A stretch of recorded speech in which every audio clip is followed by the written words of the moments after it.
Hey everybody, welcome to the Cardboard Cave. We're here to do an unboxing on a new game, a place for all my books. This came out recently. I don't know exactly how recently, but I do know the edition I got from Barnes & Noble. They just got it in stock at my Barnes & Noble.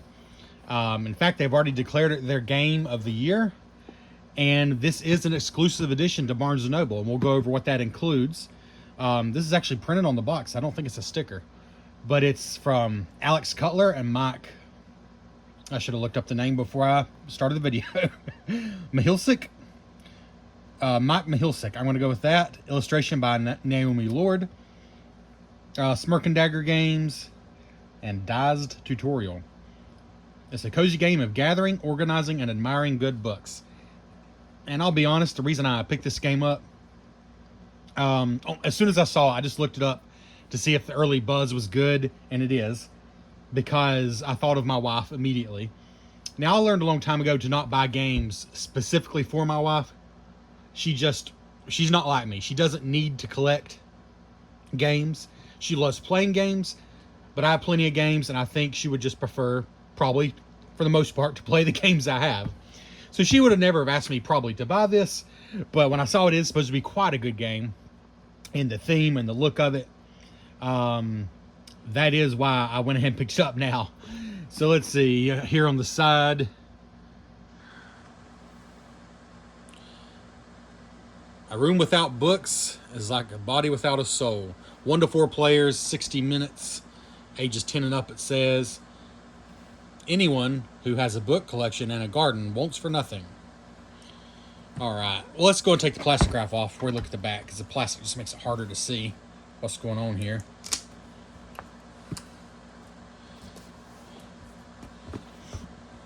Let's see here.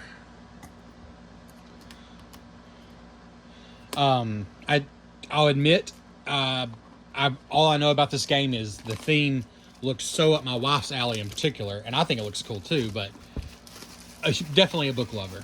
She's not a collector like I am, and I think collection is sort of the theme as well, but the book theme definitely seemed right up her alley. It's also supposed to be a very puzzly game, which I know is right up her alley. And the early reviews and everything I saw for the game was extremely positive, so it was enough for me to go and get it. But I don't know a whole lot beyond that. But also the Barnes & Noble exclusive edition, it was enough to hook me, which was their goal. So supposedly book gathering, sorting, and organizing game. You arrange stacks of books in different rooms of your apartment as personal projects. When done, you can admire your accomplishments and gain rewards. Not the least of which is renewed energy, and they can then spend the social battery to brave heading out to the village to pick up more books.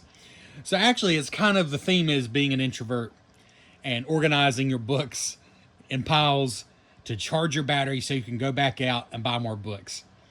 Kind of on the nose, kind of funny, but also, something I'm sure a lot of people can relate to. For me, it's not so much books, but if you watch this channel, yeah, for better or worse, sometimes collecting things can be sort of my way to recharge. So, Richard Ham-Rado said it's rare to find a game this cozy and crunchy at the same time. So what does this version have that the regular retail version doesn't? There is a Kickstarter version, but I wasn't even aware of the Kickstarter, so I'm not going to go into that. But if you just go and buy the game, what are you going to get right now? This has 4 meeples that have character prints on them, whereas the regular game just has basic wooden meeples, like in Carcassonne, or, basic colored meeples. This actually has character prints on them in the Barnes & Noble exclusive edition. Plus, it comes with a bookmark, which I assume is just a bookmark, not used in the game, and 4 book plates, which I assume are just book plates and not actually used in the game. So really, the 4 meeples are the game content. Again, it's just aesthetics. But there's one other difference, which I will point out, which actually is my favorite difference between this and the regular retail version. And this is printed on the box, so it's a permanent special exclusive edition for them. All right, let's open it up. $45 before the member discount, so I paid about $40 after the premium member discount. $45 is retail. You can get it for $36 to $40 at your usual online game stores. So really the Barnes & Noble price is not very far off, and you do get a couple extra goodies. So here's the rule book, and you can skip it and scan that QR code to skip it. Hey, if you want to scan it, go ahead. All right. Setup for the game and then for each player. Then you got 2 pages of rules with examples, 4 pages, 5, basically 6 pages here, yeah. And it's pretty big print. There are lots of examples, so yeah, 6 pages of rules. And then you got information about a solo game, and I have heard it works well solo, so there's something that will interest some of you. And here's all the solo rules. Then on the back, oh, still about the solo game and an FAQ. So what is like it's like 2 pages of solo rules basically. So there must be a significant difference. Yeah, looks pretty slim rule book wise. It's not supposed to be a complex game. So, well, it is a small board. It's not a game that has a huge central board, but here it is. The other difference between this version and the regular version, let's see if you can spot it. This is like the central board. Yeah, the bookstore, I think it just says used books in the regular retail game, but it's Barnes & Noble. I kind of love that I mean, obviously it's branding. Maybe I shouldn't love that. You know, it's corporate branding, whatever. But it's a Barnes & Noble exclusive edition. If ever they're going to brand a game after themselves, I mean, it kind of should be a game about books, right? Yeah, I like that. I like that. To me, it was a fun change. You know, I got the game at Barnes & Noble. You know, my family, we really appreciate Barnes & Noble because in our area, we have lost like all the dedicated toy stores and just the neat stores that I grew up going to, frankly, they're gone. Toys R Us is gone. KB Toys is gone. We used to have a really cool place called, it was a tire shop, but there was a toy town in the bottom of it.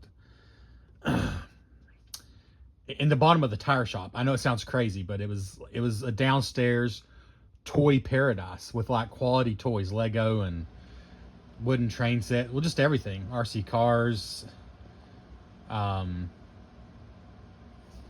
Playmobil, just all kinds of stuff. But anyways, I really like that. And is the other side any different? Oh, this is the 4-player side.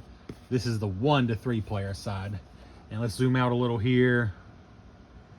So as far as the art, I assume no, there shouldn't be any difference as far as art, but there are differences. I mean, there's different numbers of spaces and stuff.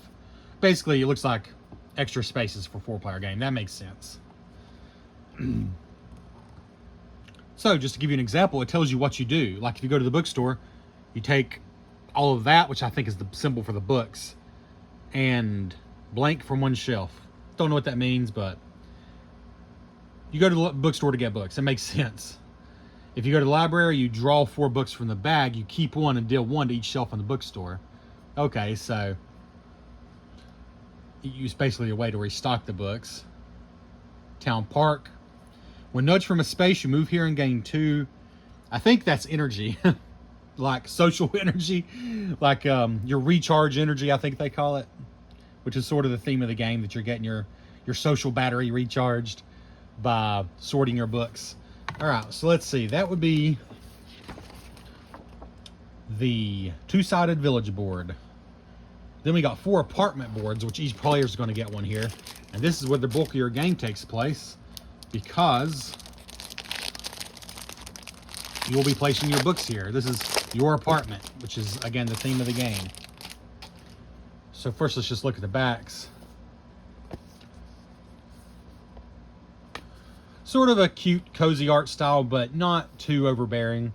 There's some art styles that try so hard to be adorable and cute and cozy that they can be a little bit of a turnoff for me. I'm not going to lie. But I think my wife will appreciate this. It's not too far into like anime territory. But also, it's not generic either. It does have its own style. I like it. So let's see. I think these are all the same. So let's just look at one. Yeah. They appear to all be the same, except obviously the character. The character that's on the back is the character that's here, so that's cool. Showing your character doing different actions. So now let's just look at one more closely. You can leave the house, which takes 5 of your energy, basically. And advance the sun tracker, which I imagine is like the time of day. You can read a book, you can admire, you can sort and gather.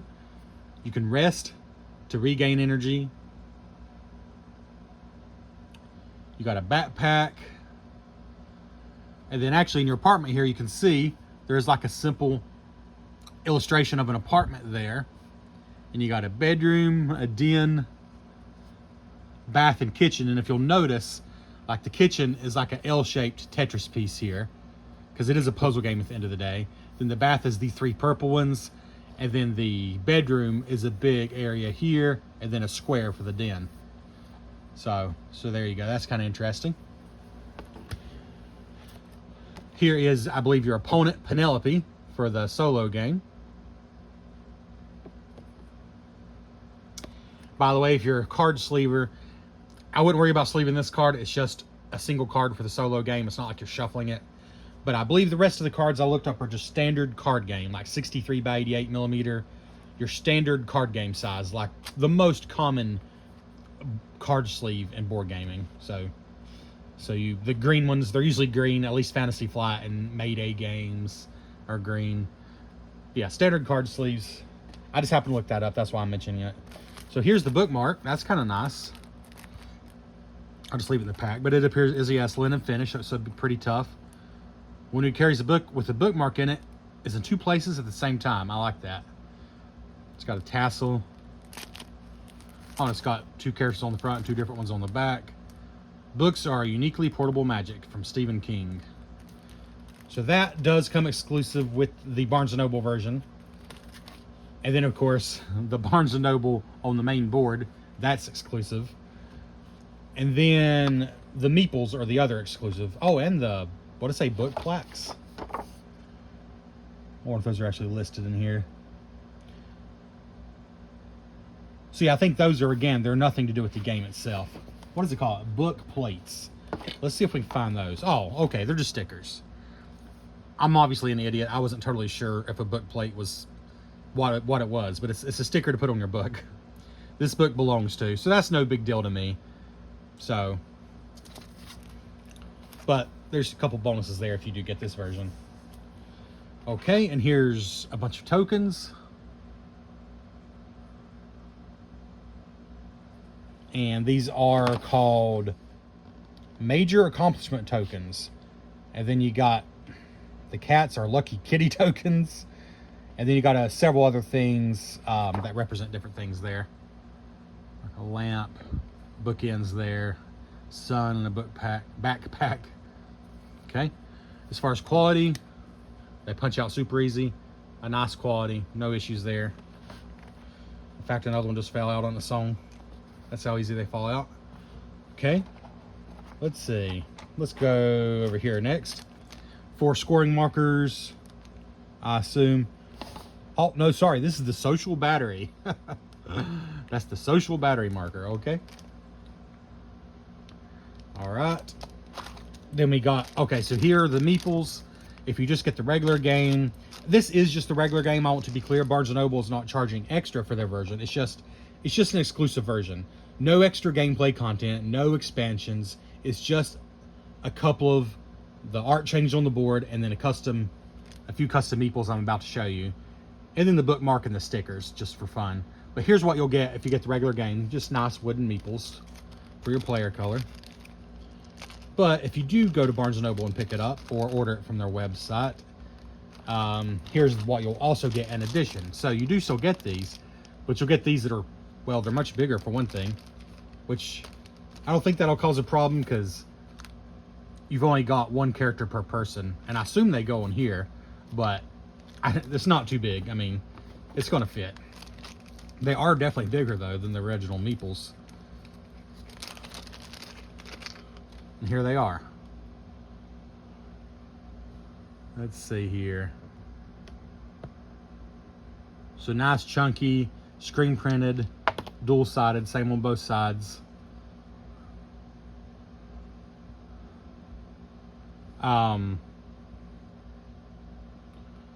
But are they actually the characters on your individual player boards? Because I thought I heard somebody complaining about that. Maybe not. Maybe it wasn't that. But let's see. We got this guy. I don't know their names, but yes, he matches his player board.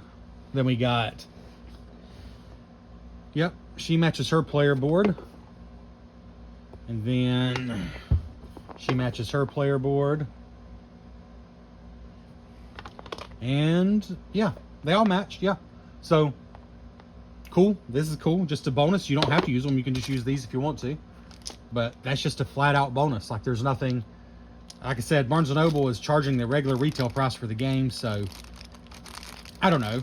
I think why not get it from them unless you get like a huge discount somewhere else. Because it's not like a deluxe edition they're charging extra for or anything. And then, and those tokens do also match. Sorry, those meeples do also match these. So yeah, everything matches. I think maybe what somebody was complaining about is the Kickstarter version had certain characters who were in the game. Maybe it's Penelope. Maybe that's who it was they were talking about. And they were hoping to have a meeple of her. Maybe that's what it was. But yeah, I see nothing to complain about. As someone who knows nothing about the Kickstarter, I have nothing to complain about. This is a big deck of cards. How many cards is it? My goodness. I'll be honest. I thought it was more of a tile placement game. I did not realize it was so card driven. And holy cow. Well, there's 14 cards for the solo game. 10 accomplishment cards, 42 other neat stuff cards, 55 little project cards, and 4 player cards. So basically it's a little over 100 cards you use for the main game, and then also there's cards for the solo game. Other neat stuff. I like the back of those. Got Rivals. There's 14 of these that are just for the solo game. Let's just go in order here. So the other neat stuff. Ooh. Art print. When you acquire this, you do this. And each time you rest, you do this. So these are like abilities that you upgrade yourself with. Art supplies. Each time you admire, you gain 3 extra energy. If you have exactly 10 stacks. Interesting. So this is like the engine building part of it, I guess. It makes things you do anyways better. So we'll just go quickly through these. A beanbag chair, which simply gives you more energy each time you rest because, hey, that's a comfy place to sit. That's awesome. Okay, I didn't know all this about it. So this is a real game that I assume, yeah, it's also published by Smirk and Dagger. I've heard it's a cool game too. Boop. There's Halloween Boop. Boop. I love that. Boop the Halls. Hi-Fi, which is a board game I've actually seen at Barnes & Noble. A place for all my books, which is this very game. Shobu. This is such a bonus. I did not realize this was in here. Got fancy bookends, a bookshelf, a scented candle, cozy blanket. And we're going to go quickly through these because graphic novel, headphones. So this is other neat stuff besides books, basically. Other things for your apartment. Messenger bags. Plushie.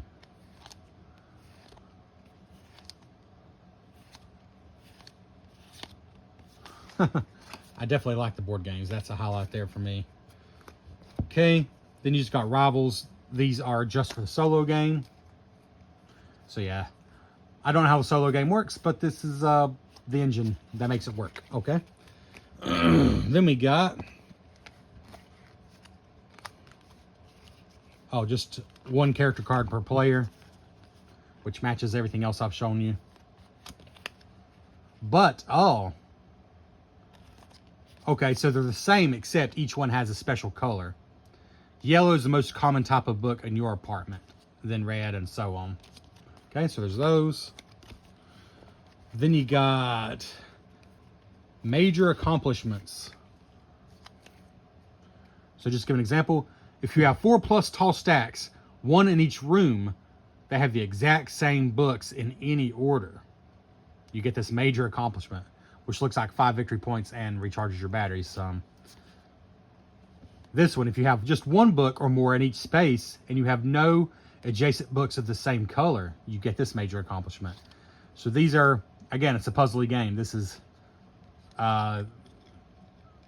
things to strive for, goals. Exceed your social battery maximum by 4 or more during an admire action. So you take your battery off the charts, you get points. And it looks like the first person does it gets 3, everybody else just gets 1. So those are the kinds of things. Have 2 or more tall stacks where all books in those stacks share a single color. So these seem hard to do, but again, the first person is getting 5 points, everybody else is getting 3 that manages to do it. So it's those kinds of things. Finally, we have little projects, and there's a lot of these, 55 of these little projects. Oh, and it's simply less points. It looks like those are the major accomplishments are a race. And I'm going to assume you only use a certain number in each game.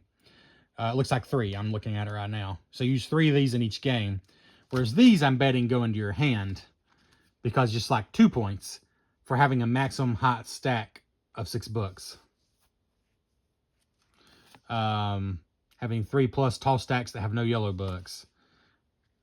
Same thing with blue and red and green. Let's see if I have 3 plus tall stacks in your den, because again, your personal apartment board is divided into different areas. So you see, it's a very puzzly game. You're stacking these books up based on color, based on the room they're in, the height of the stack. You're a very peculiar person in this game, in the world of this game. Have no red books in your bedroom or bath. Okay. Have no green books in your bedroom or bath. Have 4 plus green books on your corner spaces. All right. It's just that kind of thing. All right. Next, we have a nice bag for the books. This is just a velvety bag, pretty good size. I can fit my big hand in there for your books. Speaking of, that's the last thing. And I would say last, but definitely not least. And these, again, this is the regular retail edition. The Barnes & Noble edition just had a couple extra goodies, as I showed you. But all the copies have these nice wooden books with the front side printed. So let's just dump them out. Get a nice handful here.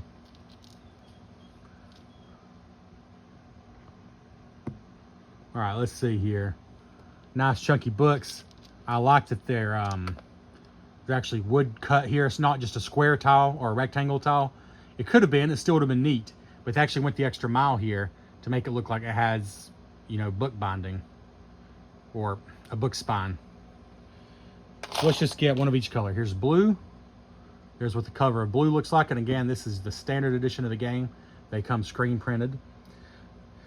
These are for the Barnes & Noble edition, but the books themselves are screen printed in every edition. Here's the green one. I love that they're different. The cover of each is different. Not strictly necessary, but definitely cool. Let's see, have I shown you blue? I can't remember what I've shown you now. But anyways, there they are. Definitely like these a lot.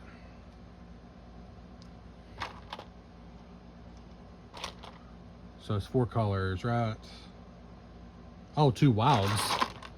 Oh, there's a wild. There's only 2 of those in the game, though, apparently. Yeah, there's the other one. All right, so here is each book. There's 130 of these. So it's 32 green, blue, red, and yellow, and 2 wilds. So that's a lot of wood in a reasonably priced game. I'm pretty impressed with the components here. Okay, and that's everything. Kind of got a mess out here now, but you got well over 100 cards, 130 wooden screen printed books, 4 nice sturdy individual player boards, a small but nicely illustrated central board, some nice thick cardboard tokens, and a handful of wooden pieces. Plus, as a bonus, if you get the Barnes & Noble edition, you get these wooden pieces and this. This is what you get if you pick it up at Barnes & Noble. Plus, if you consider this a plus, I do, I like it. But it says Barnes & Noble in the bookstore instead of just used books. So, those are the differences between the regular retail edition and the Barnes & Noble retail edition of a place for all my books. And I hope this has been a place for you to find out about this game. I had nowhere for that sentence to go. I regret starting it. But yeah, this looks cool. I've not played it yet. Hopefully I will, and maybe I'll come back and review it. In the meantime, if you like this video, I would appreciate you giving it a like. Consider subscribing, and we'll catch you next time on the Cardboard Cave.